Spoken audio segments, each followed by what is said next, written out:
ملت ته وړاندې کوم او نننۍ موضوع ده زموږ د برېښنا مشکلات. د برېښنا مشکلات ته چې موږ داسې فکر وکړو د پلازمینه کابل کې ډېر زیات دي، یعنې بې حد بې اندازې زیات دي چې دا مشکلات که نه ټولې کورنۍ ورسره مواجه دي. همیشه موږ برېښنا نه لرو، د موږ ټول سیستم په ټکنالوژي باندې مخکې ځي، دفتري کارونه د موږ ټول کمپیوټرایز دي، کمپیوټري دي.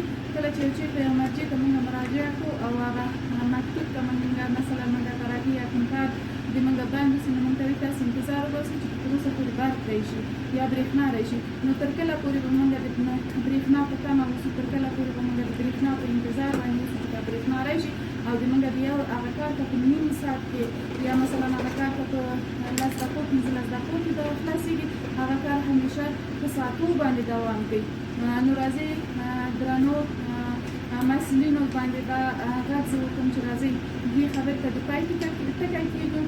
داسې سرمایه‌ګذاري موږ پر برېښنا باندې وکړو چې برېښنا د دایم لپاره یا د همیش لپاره خصوصا په پلازمینه کابل کې پاتې شي او مسؤلین د دې برخې ته دې ټکي ته ډېره توجه وکړي. تاسې ټولو نړۍ مننه او د یو خوشحاله او سوکاله افغانستان په هیله.